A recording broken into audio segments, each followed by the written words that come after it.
Si Job, ang atong hisgutan sa unang pagbasa, nakapangandoy siya nga may pagwa na lang siya madayon og ka dakong tao, may pakunog pagkamatay apagka anak niya namatay lang dayon siya. Kay di ta siya katagamtam sa mga pag-antos nga iyang gisagubang. Iyang gitunglo ang higayon nga siya gipanamkon o gianak. Hasta gani ang pagpasuso sa iyang mama niya, naglagot siya. Naay panahon sa tong kinabuhi, mga igsuon, nga makapangandoy ta, nga mawa na lang sa kalibutan, kay kapoy na kaingpuyan. Kasuway ba mo, ana? Kasuway. Kana bang maputos kas utang? Lagi lang. Maputos kas libak? Maputos kas problema? Makaingon kay, may pagmatay. Pero di din na mo'y solusyon. Si Kristo lahi. Sa dihang gipasakitan siya, gani naglagot ng iyang mga tinunan, niingon pag iyang mga tinunan si Santiago o si Juan, ato na lang paulanan ni kayo, aron malaglag ni silang tanan, nga buangon man ni sila, wa ni sila kaila nga Ginoo ka.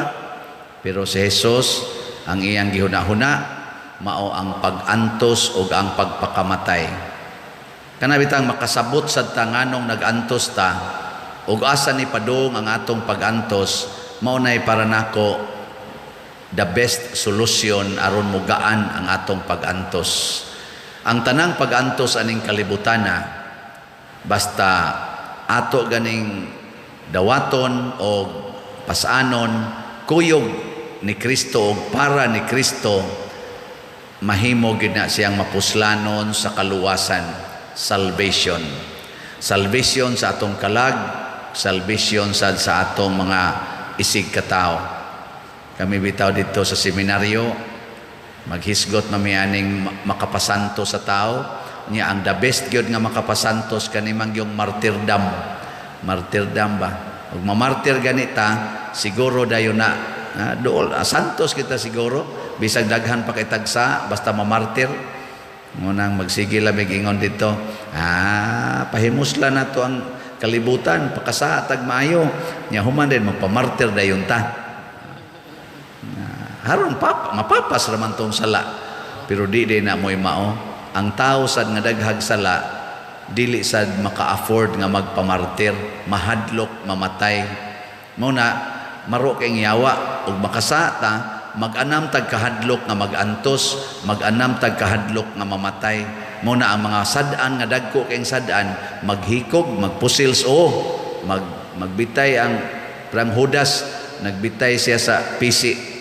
Nga naman, di siya kaatubang. Kay kaning mga taong sad-an, dili ka maong mo atubang og pag-antos, labaw nas kamatayon. Munang magpakamatay sila. Pinaagi og hikog, pinaagi og kanang pag-overdose sa tambal, aron nga di kay sila maka-atubang face to face sa pag-antos o kamatayon. Kinsa raman ang lig-on nga moatubang aning pag-antos o kamatayon? Ang tao rasad nga way sala or minos og sala.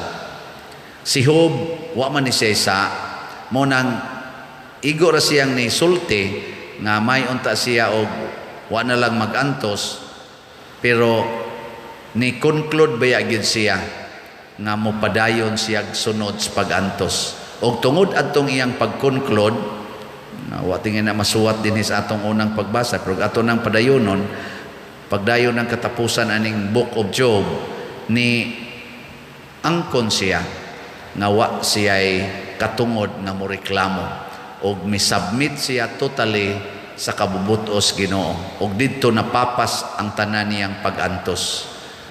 Muna ang atong tubag sa Salmo, di ba? Nindot kayo ang atong tubag. Ang sama to atong tubag?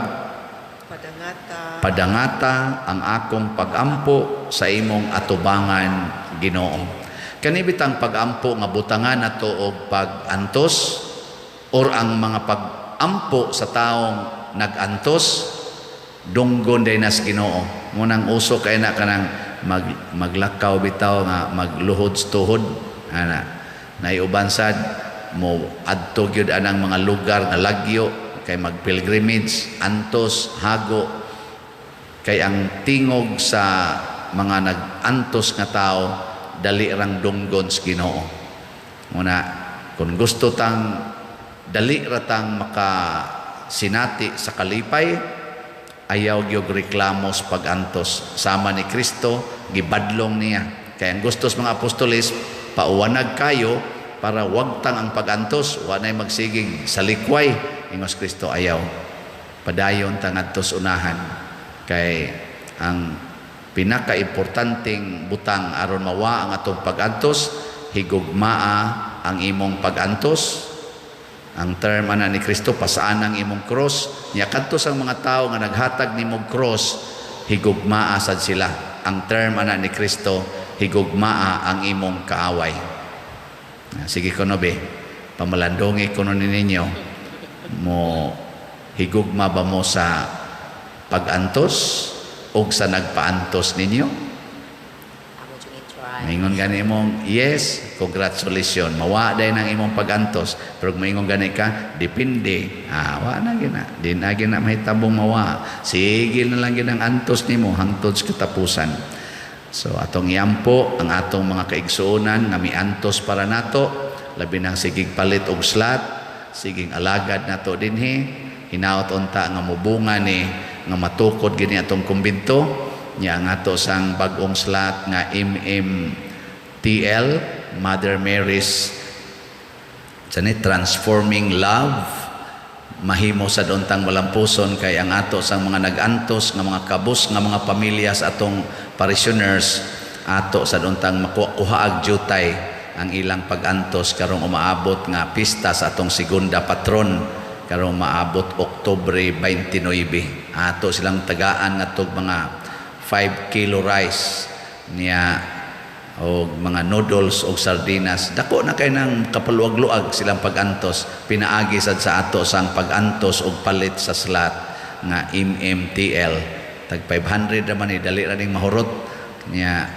Ato lang yang kwintadahon kay di pa mamasubay karon basig ugma o sa sunod adlaw ang akong update sa inyong sa atong halin aning maong mga slots.